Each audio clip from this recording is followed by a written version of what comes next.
After much brainstorming, thought, and research, the word of the year for 2025 is... Hey Teachable Spirits, I'm Pam, and I give pep talks. Not TED Talks, but pep talks. Today is day 97 of 100 days of posting, the last 100 days of 2024. I can't believe that we are here. 2025 is on the doorstep. And so it is time to choose a word for the year, something for me to focus on, something to give me direction, something to motivate and inspire me. Now, I've been doing this for a number of years, since, I'm looking at my list here, since 2018. I have been choosing one or two words for the year. The first couple, the first 3 years, I actually did have two separate words for the whole entire year.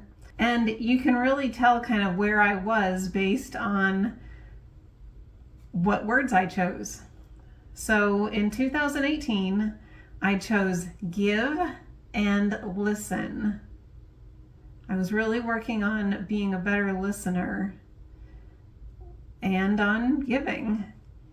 Then in 2019, I chose brave and ready.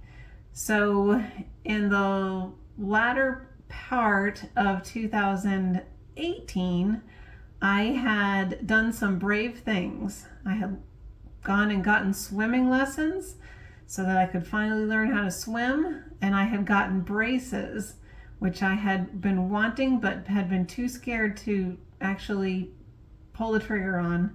And so I had done both of those things, and that little bit of bravery just did so much for how I felt. My self-confidence just skyrocketed and gave me the courage to do other hard things and to really understand that it's okay to feel fearful about something, but you can do it even though you are afraid.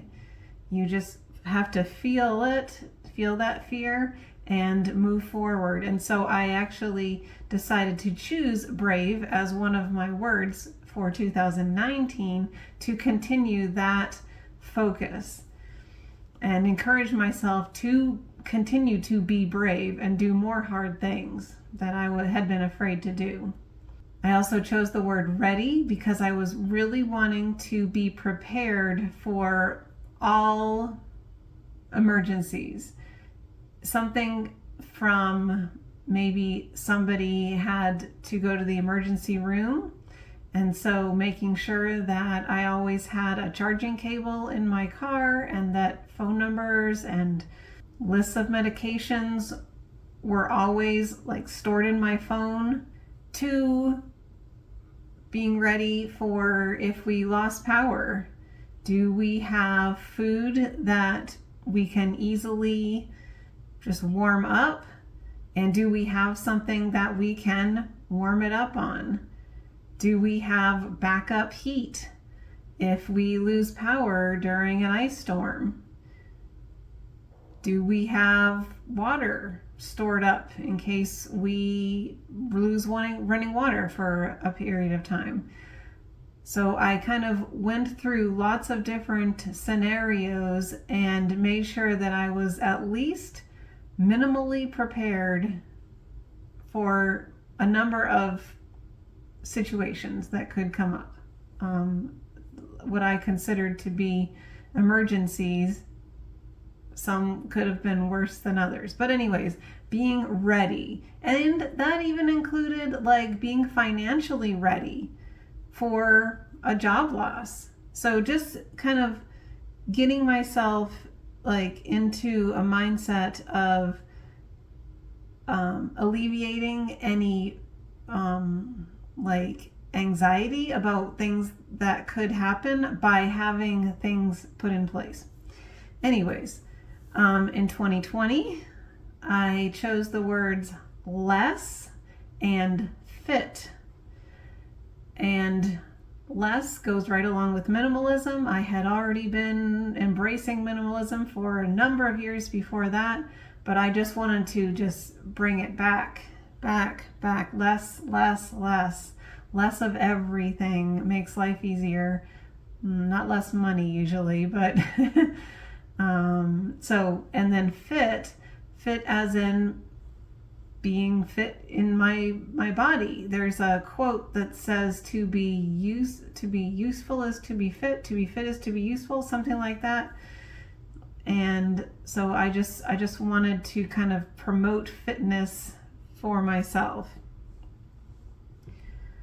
Well, we all know how 2020 went. And for 2021, I chose simplicity. It felt like life had gotten complicated and I was craving simplicity. And so I just chose that as a peaceful word, something to focus on, just simplicity. Keep it simple. Then in 2022, I chose the word streamline. And in particular, I was working to streamline my work. So I had been asked to take on a part-time job, and a big part of that was organizing all of the files.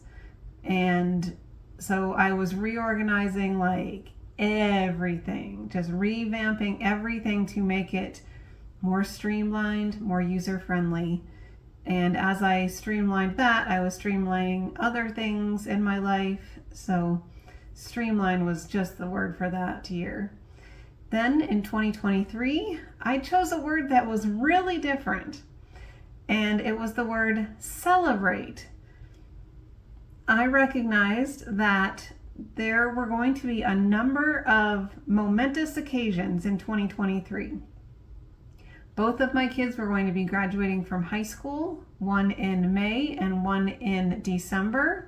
We were going to be reaching a very special financial milestone, and my husband and I were going to be celebrating our 25th anniversary.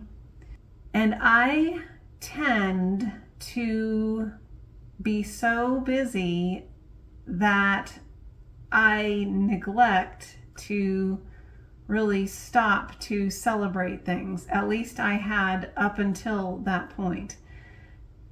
And I did not want to miss these.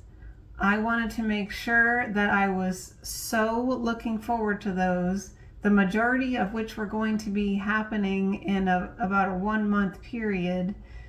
I wanted to make sure that I was ready and that I was sufficiently prepared mentally and stuff-wise for all of those things to happen. If you have had a high school senior, then you know that there's a lot of special activities when they're seniors, and I wanted to be able to be present and enjoy and celebrate all of that.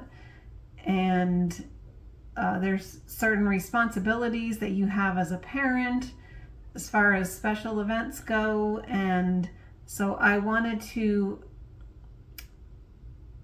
instead of resenting all of the work that I had to do to prepare for all of those things, I wanted to be able to just really enjoy it.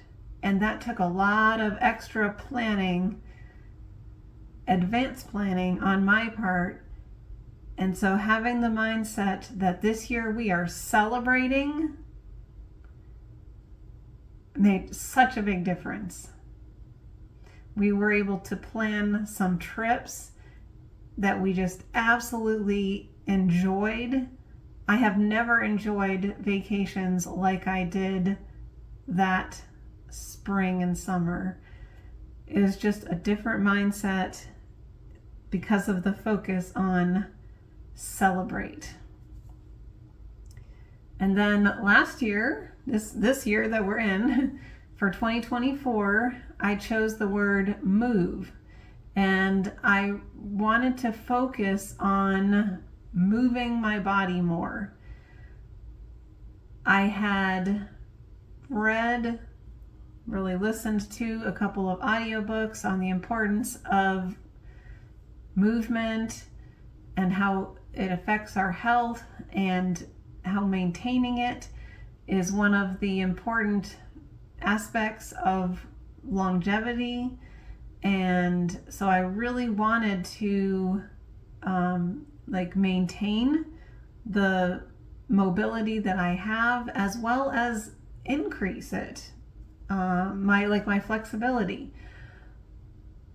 I did not do much with that. As you have heard me talk about in many times, I did walk on the treadmill. I walked every day for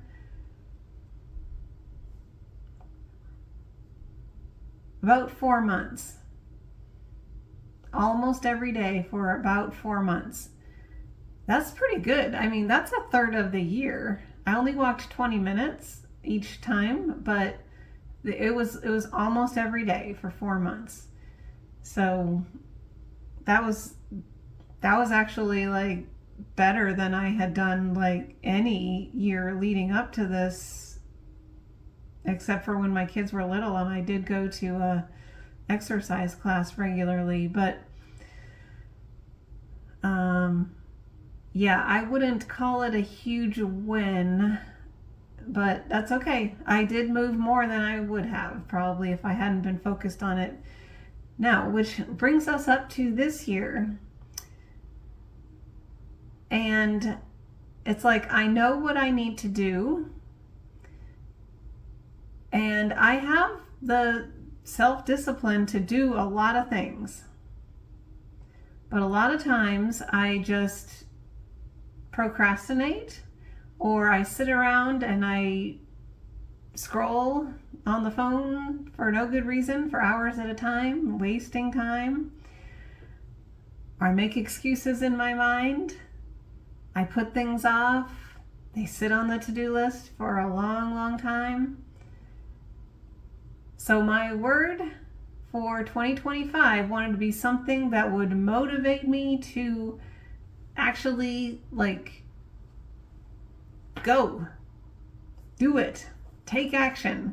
And I want it to be a very strong, quick imperative. And so the word for 2025 is act, as in take action, not act like a fool, or like act like you know what you're doing when you don't really know what it is, but it is to take action. I actually pulled up the definition and some synonyms for act. So act means to take action or do something. And then we have some synonyms: take action, take steps, take measures, take the initiative, move, make a move, react, do something, proceed, go ahead, make progress, make headway, be active, be employed, be busy, get moving. And I really feel like all of those are things that I have been encouraging you to do. And as I encourage you to do it, it's usually something that I'm trying to encourage myself to do. Something that I heard like on a YouTube video or in a podcast or in an audiobook, and it got my mind working, and I felt like it was something that might help you move along in your in whatever you're working on. And so I feel like this word just really embodies like the absolute essence of where I'm at right now, about no matter what it is that I feel like I need to do, whether it's some kind of exercise, some kind of healthy eating, and a phone call I need to make, something I need to get done online, or one of the daily habits that I need to do. I just need to act. Act. Act. Do it. Do it now. I thought about choosing the word do, but I felt like act was stronger. Take action. I also pulled up some derivatives of the word act. That's where you have the base word act and you add a prefix or a suffix. So we have action, that's the noun form of the verb act. We have inaction, that's not doing something. Activity, that's a doing. Reaction, a doing back. React, to do back. Active, that's something that I certainly want to work on being, is being active. Inactive, we don't want that.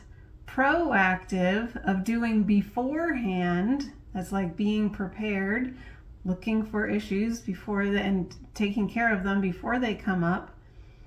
Exacting, thoroughly doing. Transaction, a doing across from a seller to a buyer. Exact, a very accurate doing. Actual, of that which was done. And activate, to start something doing. And by the way, the word act, according to our little Google AI here, the word act comes from the Latin word actus, which means action of doing, and actum, which means something done. Both words come from the Latin word agere, which means to drive or do. So act is actually a Latin root, and I love word study. It's part of the work that I do. So I just love to see how the various aspects of the word come out when you add prefixes and suffixes. So anyways, I am curious to know, do you choose a word for your year, something that you focus on, something that gives you something that'll motivate you, something that you're looking toward? Maybe your word is more of a peaceful word, or something that you are wanting to focus on, like faith or peace or contentment. There are lots and lots of options. The choices out there are in the tens of thousands probably of words that you could choose to be your word for the year. I would love to hear what your words are. If you want to share what your word was last year, and if you know what it is coming up for the next year, I would love to hear them. All right, so I would also love to have you join me for the habits for today. I am going to express gratitude and breathe and drink water. And I've been doing this each of these days of the 100-day challenge. Can't believe we're almost through that challenge. I just can't believe it. So, first of all, I'm going to express gratitude for Christmas break. One of the greatest things about working in education is that you do get breaks. And I mean, one of the greatest things is, of course, how rewarding it is to work with children and see the difference that you can be making in their lives and see them light up with understanding. But I also do like the schedule where we have breaks. And so we are on Christmas break right now, and I am thankful. A little bit slower pace. I will put this link on my chain back there, my chain of gratitude that is growing. I think that I'm going to be able to get that bottom thing that's hanging back there. I'm going to be able to get that all the way across. And I do have a plan to kind of redo things in my office. So we'll get there though. We will act upon that at some point. All right. So then I would like to breathe 3 times, and we're going to breathe deeply. In 4 counts, hold 4, out 4, hold 4. Here we go.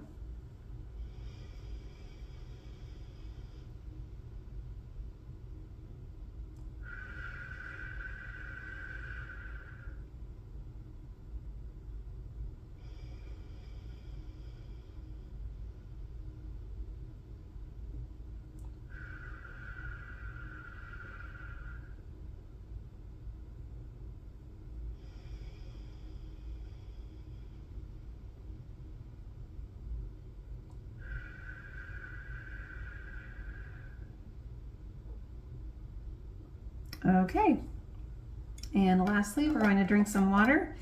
If you don't have any water, then I want you to pause the video and go get some. We'll drink together.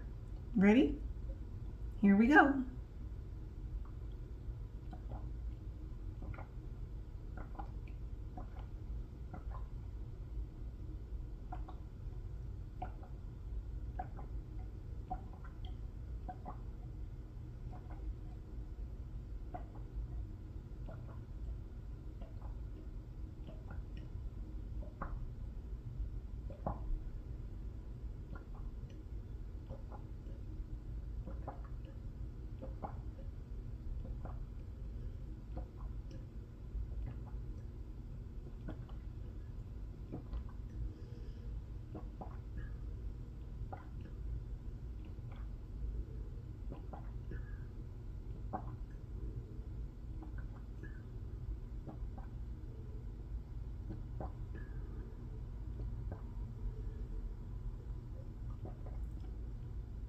Okay.